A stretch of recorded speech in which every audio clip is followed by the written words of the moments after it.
Next, I'll show you some examples of EQ and compression techniques that I would apply to vocal recordings with some different voice types. So first, I have a soft male vocal in an acoustic folk country style. For this, I used the Warm Audio WA87, which again is a solid-state condenser mic, and there was no EQ or compression added on input. If you're smart, you let me know that you'll be letting go. I've cheated and lied, and that's a fact. Will you take me back?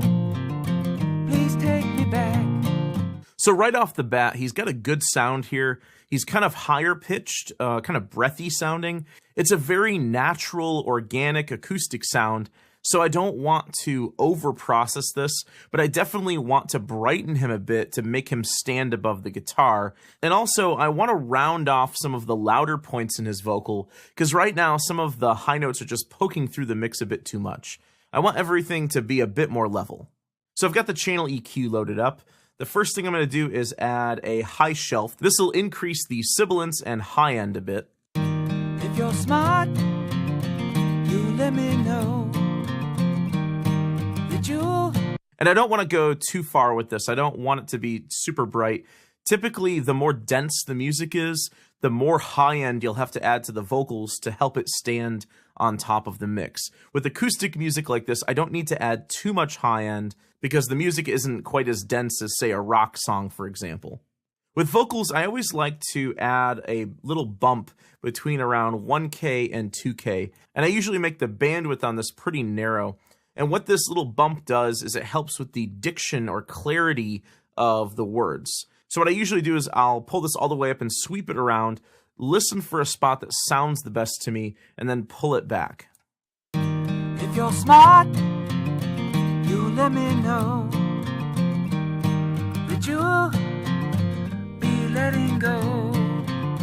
I've cheated and lied, and that's a fact. So there's just certain areas that resonate more than others, some in a bad way, some in a good way. I found that this area here around 1300 hertz was a pretty good area to bump this up, just to increase the clarity of the diction of his vocals. For the low end, typically what I'll do is I'll bump up a low band somewhere just below his fundamental frequency, and then I'll also roll in a high pass filter to cut out any of the boomy low frequencies. If you're smart, you let me know that you'll be letting go. I've cheated and lied, and that's a fact. And what this does is it adds just a little bit of body to his voice. Even though he's singing almost in a falsetto sort of range, it's a very breathy, sort of gentle sound with his voice, but I do want to reinforce some of the bass as well. If you add gain around the fundamental frequency of the singer, what'll happen is that area will tend to resonate more than others, and it'll become more of a distraction than anything else.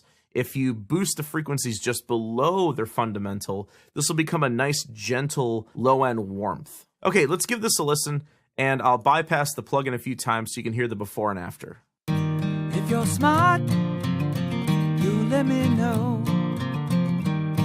that you'll be letting go. I've cheated and lied, and that's a fact. Will you take me back? So I've got the compressor pulled up after the channel EQ, and in Logic, I typically always use the vintage opto circuit because this is an optical compressor emulation, and it's the closest thing to an LA2A that we're going to get with a stock Logic compressor. For acoustic music like this, I really just want to round off the loudest notes. I don't want to completely flatten the dynamics. That'd be something I would do with a song that's got a much thicker texture, like a rock tune, for example. I may flatten the dynamics on the vocals, but here I just want to round off the loudest notes. If you're smart, you let me know that you'll be letting go. I've cheated and lied, and that's a fact. Will you take me back? Please take me back. I forsake any luxury you'll stay here with me. I have no clothes to unpack. Will you take me back? So you could see in the gain reduction meter that there were points in his vocal performance where the needle was just barely moving down at all, and just on the louder notes it was moving down 3 or 5 dB. So that's the overall dynamic effect I'm going for here. Also note that I've got the attack time set pretty high. With condenser mics, they're more reactant to transients in the recording, so if I open up the attack time, this will let more of those natural transients through in the recording. And in general, with compression, you want to have a longer attack time for vocals, because if you use a shorter attack time for vocals, what can happen is the front end diction of the notes can seem sort of lobbed off and over compressed, and you won't be able to hear the consonants in the words that they're singing.